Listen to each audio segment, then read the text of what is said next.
We start this routine cataract surgery by making the side port incision, which is about 60 degrees away from the main incision.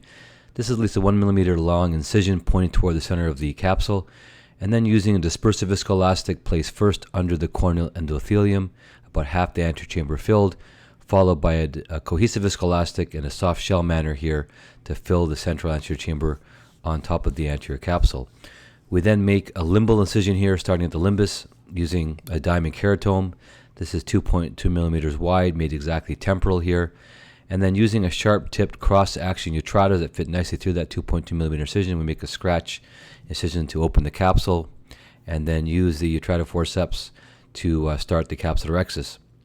This rhexis should be done here, ideally centered on the visual axis, which is slightly nasal to the dome of the cornea. And this is about a 5 millimeter capsulotomy here to ensure we have good capsule overlap on the optic of the 6 millimeter lens.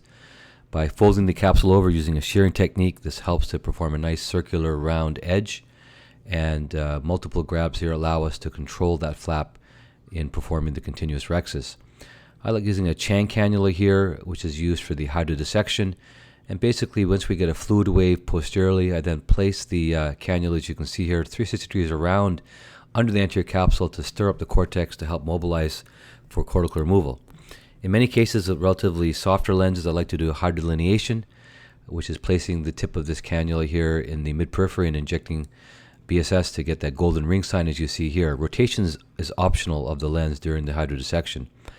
Phaco emulsification here is using here a hyperpulse technique, first clearing some of that lens material overlying where the capsular rhexis was performed, and then using a vertical chopping or hybrid chopping technique here by first embedding into the central lens substance here, starting close to the incision and aiming to the center of the lens, and then chopping in a vertical fashion, spreading here both nasally and then the back crack here to ensure we have a full thickness crack. This is the hemi-flip technique, basically using high vacuum here to mobilize and flip the hemisection here, removing the lens here, material here, the iris plane.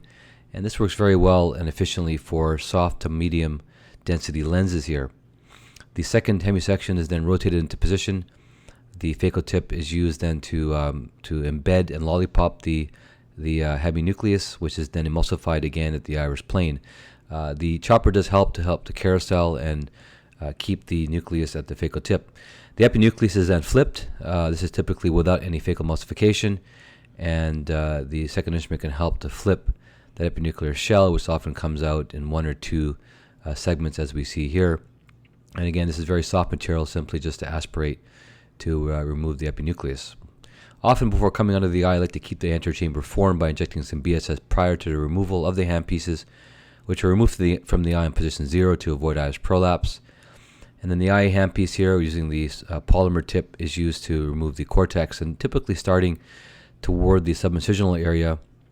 This allows the remaining cortex to act as a protective scaffold to prevent capture and aspiration of the capsule during the cortical removal. And I like using a straight tip, which actually is the most versatile tip to use in the anterior chamber in the capsular bag during IA, and trying to, as much as possible, maintain occlusion with the cortical material to avoid aspiration of the capsule.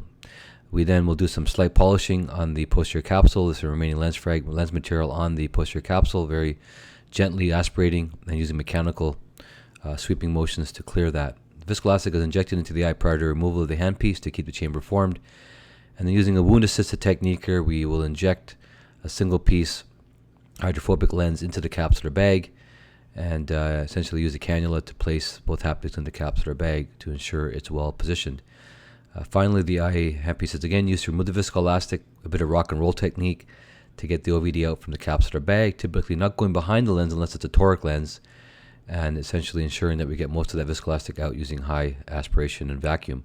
Before coming out, we keep the chamber formed, and then hydrating the incision, we hydrate both corners of the main incision as well as the roof of the incision to ensure we have a good watertight seal, and that corneal endothelial pump will help pump out that stromal edema, resulting in a nice compact wound. Side port is also hydrated, and the pressure in the eye typically is kept ideally above 20 millimeters of mercury to ensure we have good pressurization of the globe and closure of the incisions, which are checked with a Weck cell at the conclusion of the case here, done under topical anesthesia.